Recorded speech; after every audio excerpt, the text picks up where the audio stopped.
Olá, queridos alunos do sexto ano. Sou a professora Joelânia, do componente curricular de matemática. Na nossa aula de hoje, de número 50, falaremos sobre estatística. E com ela, a gente encerra o capítulo 12 do nosso livro didático. Assim também como a gente encerra todos os conteúdos do livro. Então, espero que durante esse período de aulas remotas eu tenha contribuído de forma significativa para a aprendizagem de cada um de vocês.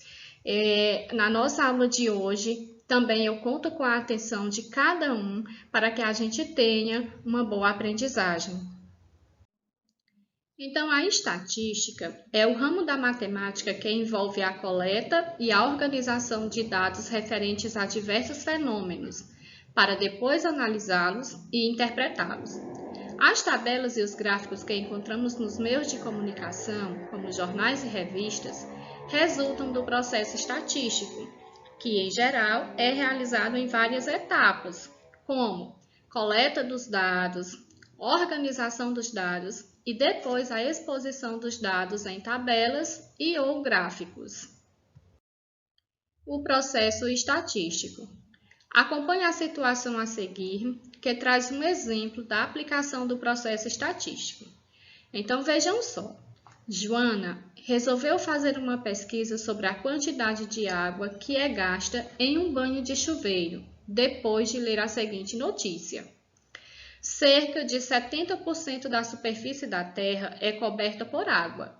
No entanto, mesmo com tanta água, enfrentaremos uma crise de abastecimento no século XXI.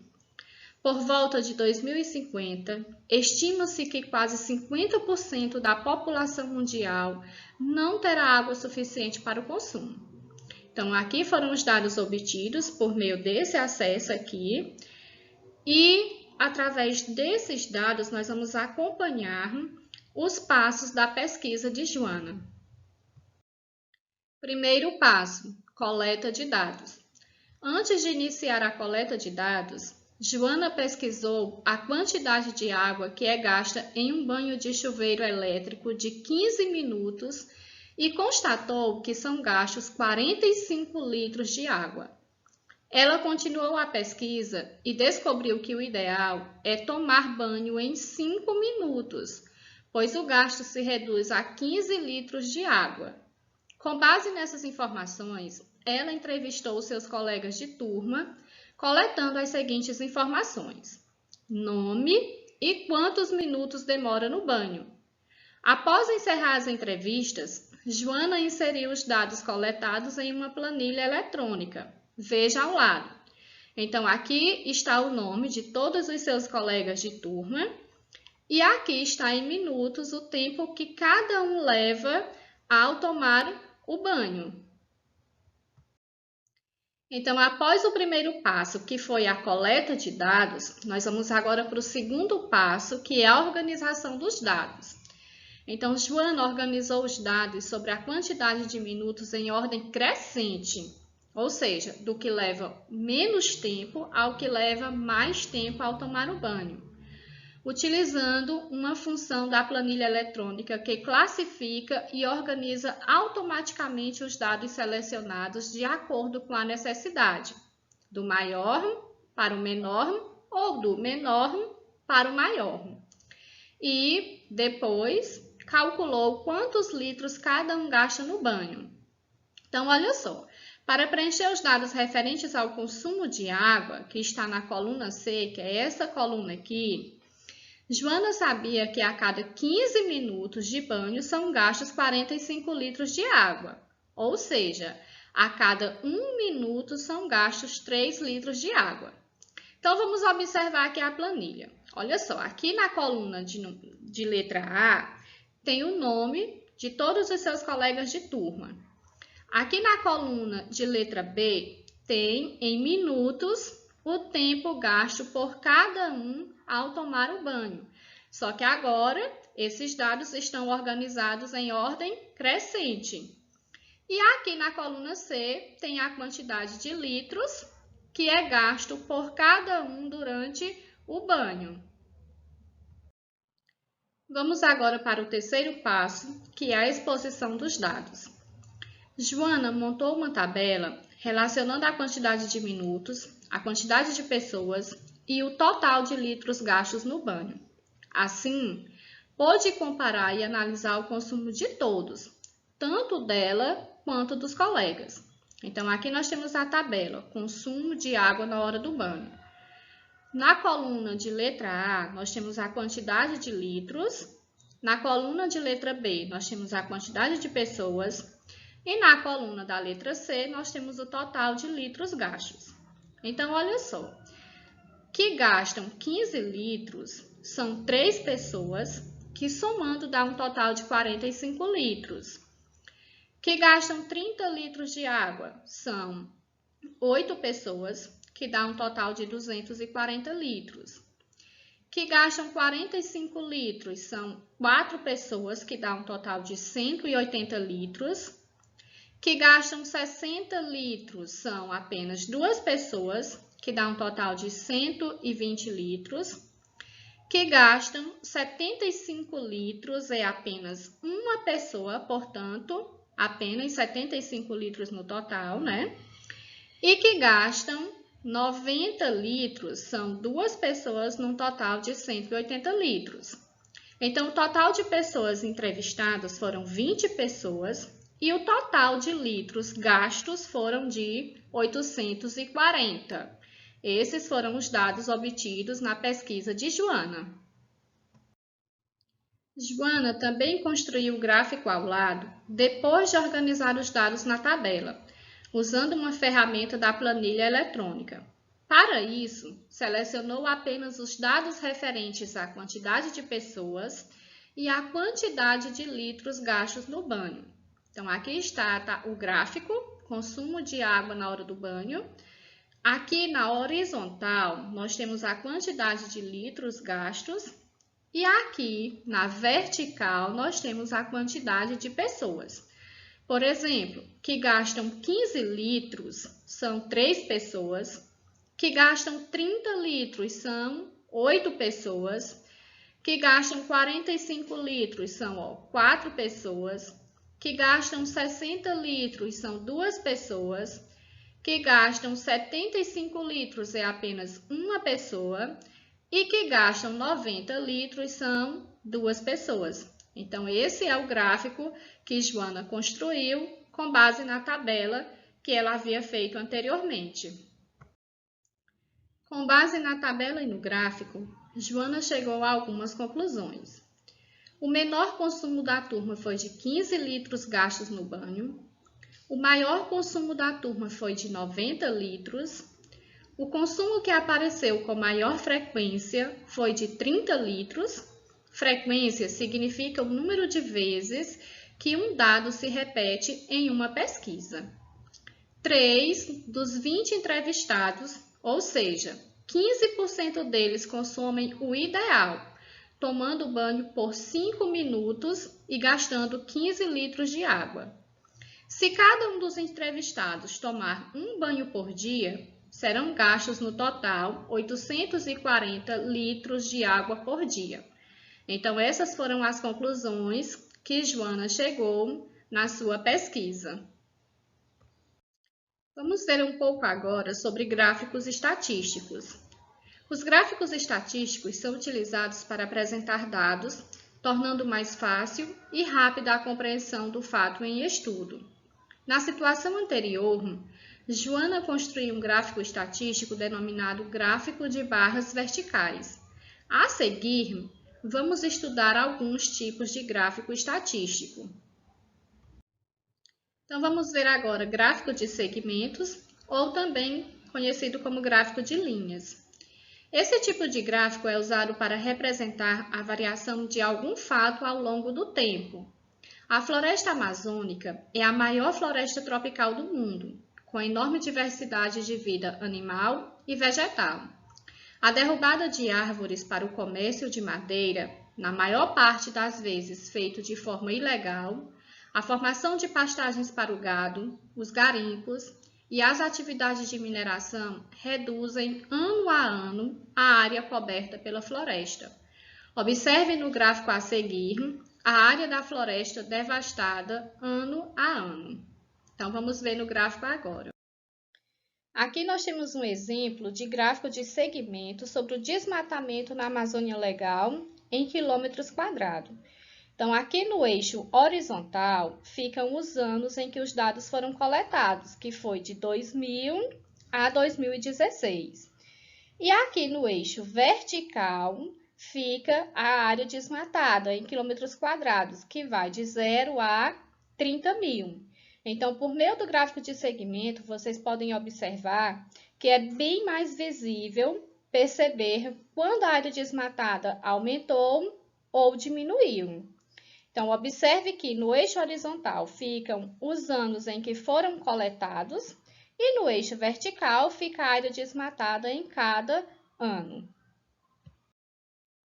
Então, no gráfico apresentado anteriormente, representamos por pontos a área, em quilômetro quadrado, desmatada na Amazônia Legal nos anos em que os dados foram coletados.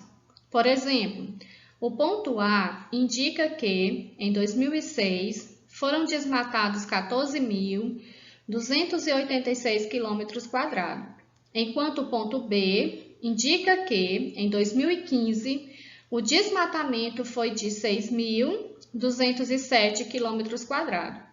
Finalmente, os pontos são ligados por segmentos, por isso, recebe o nome de gráfico de segmentos.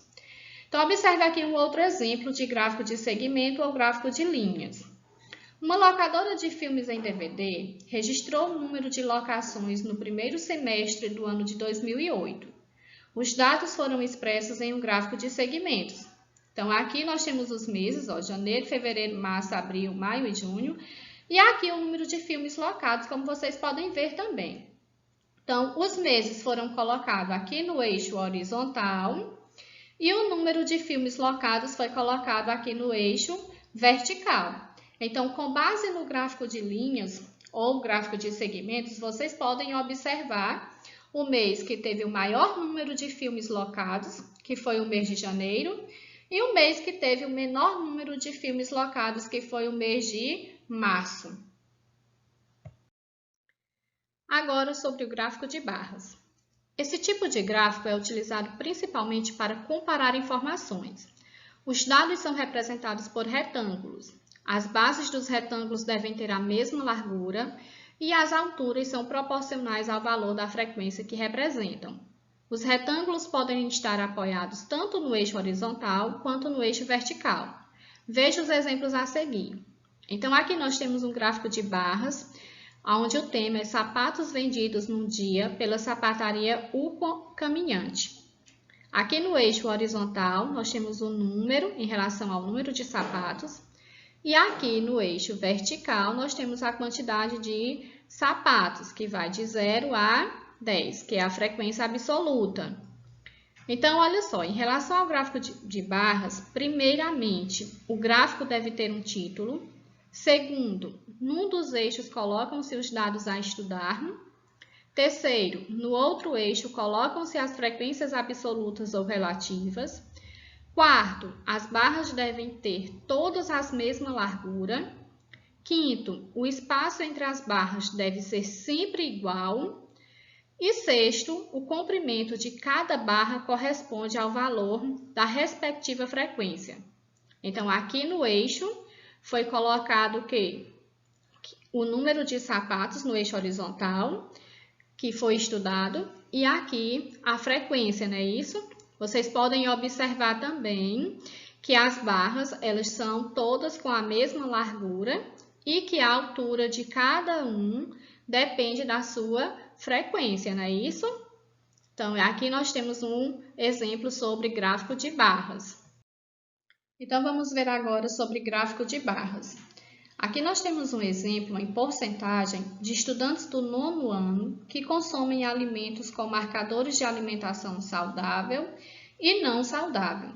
Essa pesquisa ela foi feita no Brasil no ano de 2015. Então, aqui no eixo horizontal, nós temos os tipos de alimentos, onde esses que estão nas barras verde são os alimentos saudáveis e esses que estão em laranja são os alimentos não saudáveis. Aqui no eixo vertical, nós temos a porcentagem que vai de 0 a 70%. Vocês podem observar em cada um dos tipos de alimentos a porcentagem em que esses estudantes do 9º ano consomem, tá certo? E aqui embaixo nós temos a fonte, que é de onde esses dados foram retirados na pesquisa. Então, com base no gráfico que foi apresentado anteriormente, é possível observar que o título e a fonte do gráfico nos informam que os dados apresentados tratam de alimentação saudável e de alimentação não saudável dos estudantes do 9º ano durante a Pesquisa Nacional de Saúde do Escolar, feita pelo Instituto Brasileiro de Geografia e Estatística, IBGE, em 2015. De acordo com o gráfico, os marcadores de alimentação saudável indicam que 60,7% dos estudantes do 9º ano consomem feijão, enquanto 32,7% consomem frutas frescas. Já os marcadores de alimentação não saudável indicam que 41,6% dos estudantes consomem guloseimas e 31,3% consomem alimentos ultraprocessados, salgados, como salgadinhos de pacote, fast food, macarrão instantâneo, sopas prontas, entre outros. Ou seja, de modo geral, a maior parte dos estudantes prefere consumir guloseimas em vez de frutas. Então, tudo isso aqui que foi relatado, vocês podem estar voltando no slide anterior e observando direitinho no gráfico, tá certo? Agora vamos ver um exemplo sobre gráfico de barras horizontais. Aqui nós temos a quantidade de títulos na Copa do Mundo de futebol masculino de algumas seleções. Então, aqui no eixo horizontal está a quantidade de títulos e aqui no eixo vertical estão as seleções, tá certo? Por exemplo, o Uruguai, ela tem 2 títulos, a Argentina também tem 2 títulos, a Itália tem 4 títulos, assim como a Alemanha, também tem 4 títulos, e o Brasil é o que tem mais títulos, que tem 5. Então, podemos observar que a Argentina e o Uruguai conquistaram a mesma quantidade de títulos na Copa do Mundo de futebol masculino, ou seja, 2 títulos, assim como a Alemanha e a Itália, que conquistaram 4 títulos cada uma. Então, observação. O gráfico de barras verticais geralmente é chamado de gráfico de colunas e o gráfico de barras horizontais é chamado de gráfico de barras. E aqui do lado nós temos a fonte, né, que é de onde foi retirado os dados em relação a esse gráfico. Vamos ver agora sobre gráfico de barras múltiplas. Esse tipo de gráfico é utilizado para comparar 2 ou mais informações referente ao tema abordado. Nesse gráfico, os dados também são representados por retângulos apoiados no eixo horizontal ou no vertical. Observe o exemplo a seguir. De acordo com o gráfico abaixo, segundo o Censo Demográfico de 2010, realizado pelo IBGE, 87,3% das pessoas indígenas de 5 anos ou mais de idade que vivem fora das terras indígenas não falavam a língua materna de seu grupo, enquanto somente 12,7% dos que vivem fora de terras indígenas falavam sua língua materna. Então, aqui nós temos a distribuição percentual das pessoas indígenas de 5 anos ou mais de idade por tipo de língua indígena falada. Essa pesquisa ela foi feita no Brasil no ano de 2010. Então, aqui nós temos as pessoas com base em cada cor. Por exemplo, vermelho são as que falavam a língua indígena, amarelo são os que não falavam a língua indígena e esse cinza é sem declaração. Esses dados aqui é em relação às terras indígenas e esses dados aqui são em relação a fora das terras indígenas. Então, aqui no eixo é o eixo horizontal e aqui é o eixo vertical, onde a gente encontra a porcentagem, tá certo? Aqui nós temos um exemplo de gráfico de setores. Esse tipo de gráfico ele não está no livro de vocês, mas ele é muito importante. Então, ele expressa informações em uma circunferência fracionada. É um gráfico muito usado na demonstração de dados percentuais. Então, esse gráfico aqui é uma pesquisa cujo tema é Tenho medo de. Aí aqui tem rato, cobra, trovão e sapo, cada um com suas respectivas cores que estão representadas no gráfico. Por exemplo, rato é o quê? 20%, cobra 40%, trovão 30% e sapo 10%. Então, conforme o gráfico, é possível perceber que a maioria, ou seja, 40% dos entrevistados, disseram que tem medo de cobra. Então, a nossa aula de hoje termina aqui. Forte abraço e até o nosso próximo encontro. Fiquem com Deus e até lá!